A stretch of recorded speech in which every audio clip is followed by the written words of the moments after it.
როგორი ცომია ნახეთ, როგორ თანთალებს.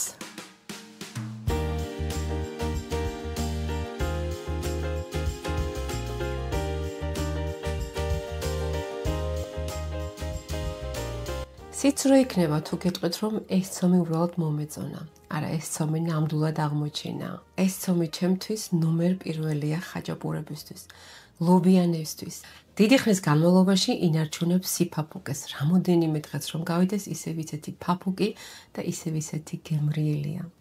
ახლა კი დავიწყოთ მომზადება და ვნახოთ თუ რა გვჭირდება უნივერსალური ცომის მოსამზადებლად. 250 მლ თბილი წყალი და 250 მლ თბილი რძე.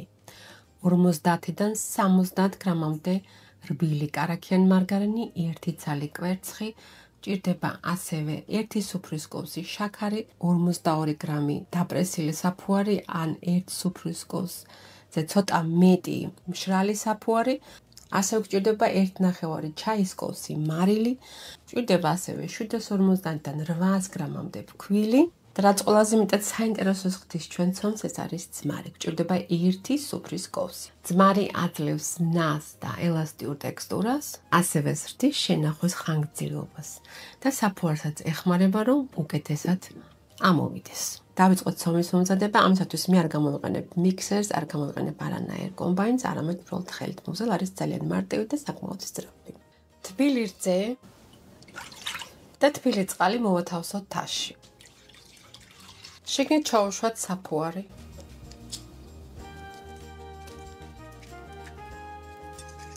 და მოვიოთ.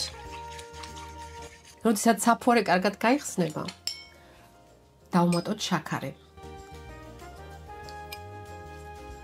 და ესეც კარგად გავხსნათ. შაქარი ზოგადად ხელს უწყობს საფუარს, რომ ამოვიდეს. ეს არის ეგრეთ წოდებული საკვები. და გავაჩეროთ ცოტა ხანი დაახლოებით 5-10 წუთი, რომ საფუარს ცოტად რო გქონდეს და დაიწყოს გააქტიურება.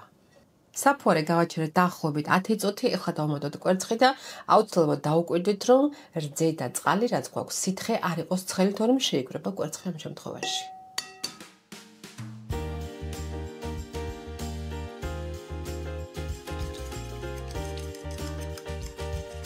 ეხლა ვუმატებ ძმარს 1/9 სუფრის კოვს. და ძმარი ჩემთან არის ღვინის, არის დაახლოებით 9%. ესეც კარგად გავხსნათ. ვიწყებთ ქვილის დამატებას, ჩემთან არის უმაღლესი ხარისხის, არის უკვე გაცრილი. ყველა ფქვილი თავიდანვე არ დავუმატოთ, დავუმატებ ნელ-ნელა, ყოველ შემთხვევაში დიდი ნაწილი დავუმატეთ და ცოტა მოიტოვეთ. სანამ ცომის მოზებას დავიწყებთ, არ დავგვაწყვეტს მარილის ყბა, მარილს მე ფქვილთან დადვაყრი, იმიტომ რომ ზოგადად ხელს უშლის ხოლმე საფუარს ამოსვლაში.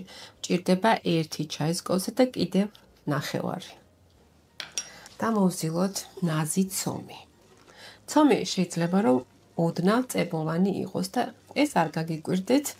მყარი და მაგარი ცომის მოზელა არ გვინდა. არ არის ეს ჩვენი მიზანი. აი როგორც ხედავთ, ცომი ჯერ თხელია, იმიტომ რომ მე ფქვილი ბოლომდე არ დამიმატებია. ფქვილი არის ყველგან სხვადასხვანაირი.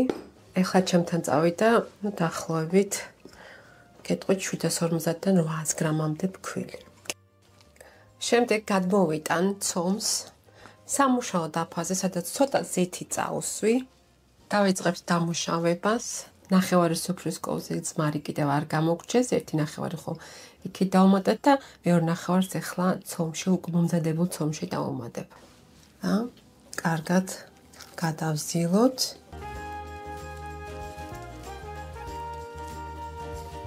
შემდეგ კი ვიღებთ კარაქს და შევაზილოთ ყველგან. კარაქში გადავზილოთ ეხლა ჩვენი ცომი.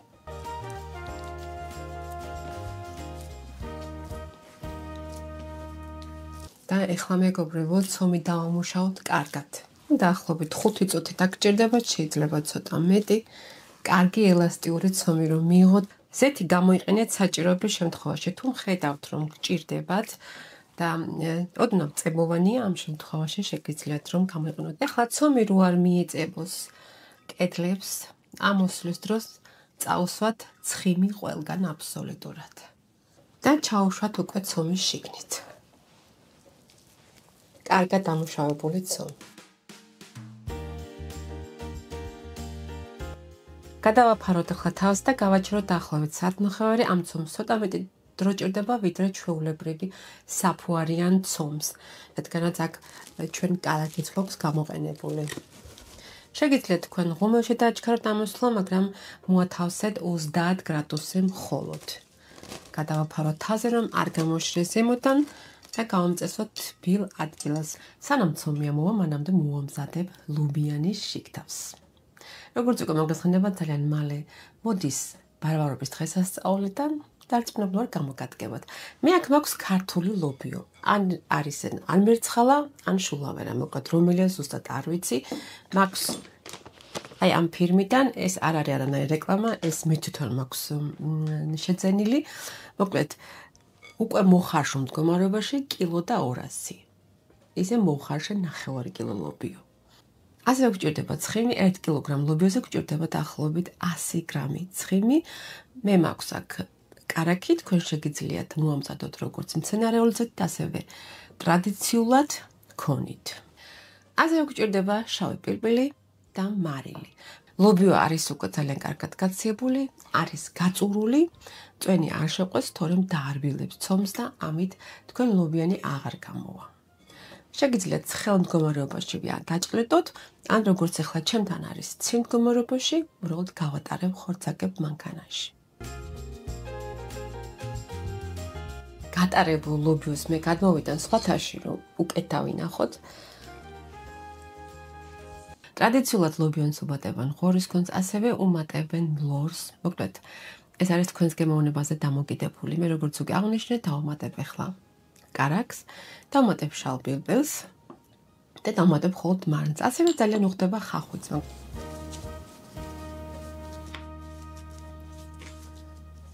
შიგთავს უკვე მზად არის.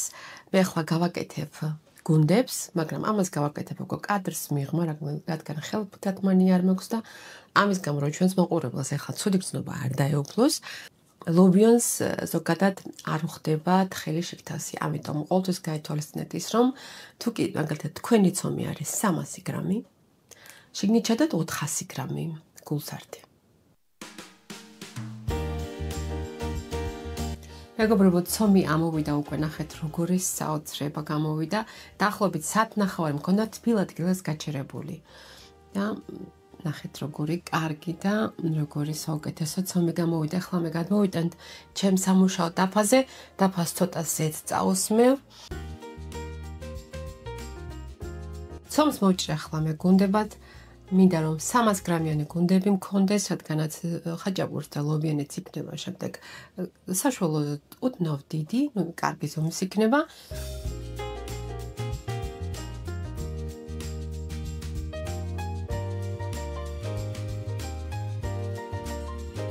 მეგობრებო, ამ პორციიდან გამოვა დაახლოებით 5 გუნდა. ახლა გადავაფაროთ თავზე და გავაჩეროთ დაახლოებით 15 წუთი, რომ გადაჭდეს კარგად და შემდეგ უკვე ჩავდოთ შიგთავსი შიგნით. ლობიო შიგთავსი მე გავყავი, მოუწია თითო გუნდას დაახლოებით 400 გრამი შიგთავსი. როგორც უკვე ნახეთ, მე 4 ნაწილად გავყავი ცომი თავიდან. მაგრამ შემდეგ დავფიქრდი, რომ ერთი ხაჭაპური კი არა, 2 ხაჭაპურის მომზადება მინდოდა და ამიტომ ისევ თავიდან გავყავი ცომი და ამჯერად გამოვიდა 5 გუნდა და თითო გუნდა იწონის 280 გრამს.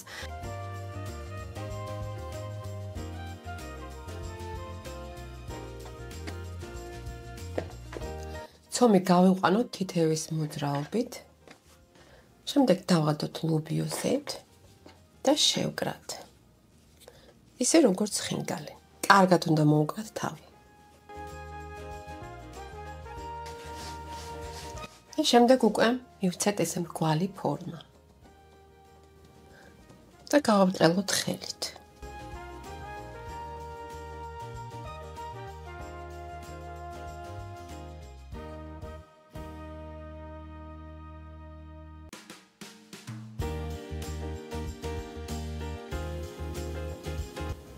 მე გამოვაცხობ დღეს არა გამოსაცხობ ფორმაზე, არამედ თუჯის ტაბაზე, რომელიც უკვე კარგად არის გახურებული. ხომელი დავაყენე 230 გრადუსზე, ახლა გადავიტანთ და გამოვაცხობთ. რამდენი წუთი დაჭირდება, ამას დაახლოებით გეტყვით, მაგრამ ყველა ღუმელი მაინც ინდივიდუალურია. მეგობრებო, ლობიანს ხაჭაპურები ძალიან გაბრწყილება არ ხდება, ლობიოს შიგთავსი უნდა იქცნობოდეს. უნდა იყოს კარგად სკლად ლობიოს შიგთავსი შიგნით. ეხლა მოვათავსოთ უკვე ღუმელში. მეორე ლობიანს მოვამზადებ მე ახლა შებოლილი ყველით. იმ დღეს მირეკავს ჩემი და მეუნება ალი ისეთ გემრიელ ლობიანს ვჭამო, ისეთ გემრიელ ლობიანს, შიგნით აქვს შებოლილი სულგუნი. შემდეგ ავიღოთ ჩვენი შებოლილი სულგუნი, ყველი და დავუმატოთ ლობიანს. დაახლოებით თქვენი გემოვნებით დავუმატეთ, მოკლედ ის იმდენს რამდენსაც ცომი აიტანს.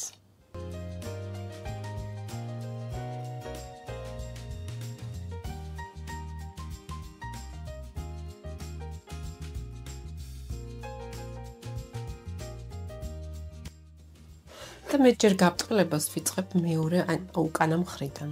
ესეთი ფაფუგი ცომი ამისთვის საგრენელად ჯერჯერობით არ გამომიყენებია. თან ხელიც მიაშველეთ ესე გვერდებში, რომ ფორმა შეინარჩუნოს მრგვალი. ეხლა გამოვაცხოთ ყველიანი ლობიანი. ლობიანი უკვე გამოცვა, დაჭერდა დაახლოებით 10-12 წუთი, მე შუაში არასოდეს არ ვდებ ხოლმე, თავიდან ვიწყებთ სულ დაბლა საფეხურზე და დაახლოებით 5-6 წუთის შემდეგ ამაქვს ხოლმე ზემოთ.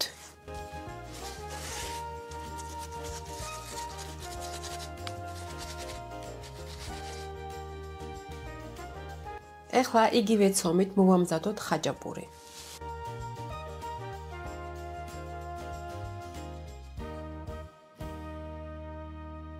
ხაჭაპურისთვის გამოიყენეთ იმერული ყველი, რომელიც ძალიან გემრიელი და უხდება უმარილო.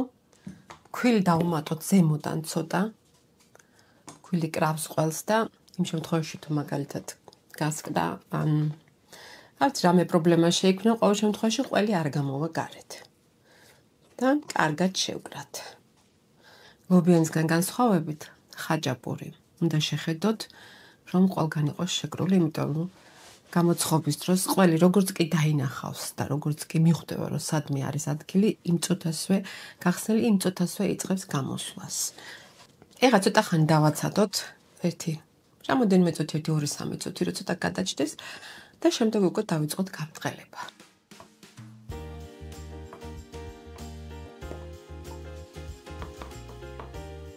ხაჭაპურიც გავხსნათ შუაში, რომ არ გაიბეროს და არ გასკდეს.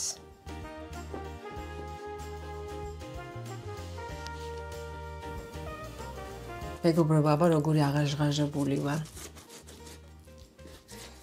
2 საათია ვაკეთებ.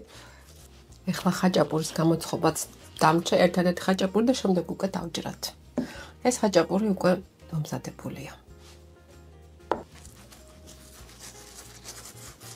მეგობრებო, ნახეთ როგორი ოქროსფერი ნამზადი გვაქვს, შეხედეთ. აი ზუსტად ეს მიყვარს ესე ცომებში, რძიან ცომში, კარაქიან ცომში, რომ თვითონ ცომიც იღებს ძალიან კარგ ფერს. ეს შეგიძლიათ ხვალ გაჭრათ, ზიგ გაჭრათ, ზუსტად იგივე კონსისტენციის იქნება, როგორც თავიდან გამოვცხარი. აი აბსოლუტურად ვერ გარჩევდა. ამიტომაც მიყვარს ეს ცომი. დავჭრათ ახლა და ვნახოთ რა გამოვიდა.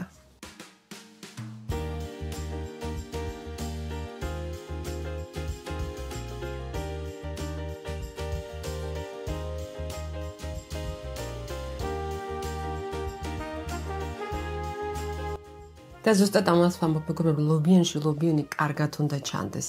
სკლად უნდა იყოს, არ უნდა იყოს თხელი, ეს არ არის ხაჭაპური.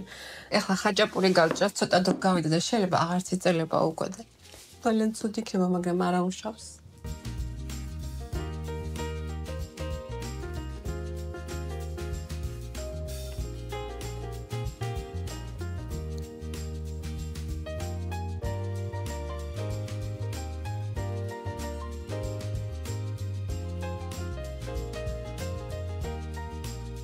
მოდით ჯერ ლობიანს გავსინჯავ და შემდეგ უკვე ხაჭაპურს.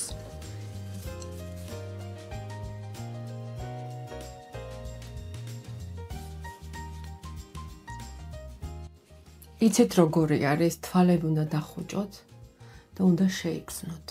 აი ესეთია. სასწაულია ხალხო. სიტყვებიც არ მაქვს. თვალები დახოჭეთ უბრალოდ და ისე მიირთვით. მომაშორეთ სამზარეულოს ხალხო, მომაშორეთ ეს რა არის? და მეგობრებო, მე თქვენ ახლა დაგემშვიდობები და ჩვენ შევხვდებით ერთმანეთს მომავალ ვიდეოში. თუ მოგეწონა დალაიქე და გამოიწერე არხი იმცაც რომ არ გამოტოვოთ ახალი ვიდეო რეცეპტები. დროებით.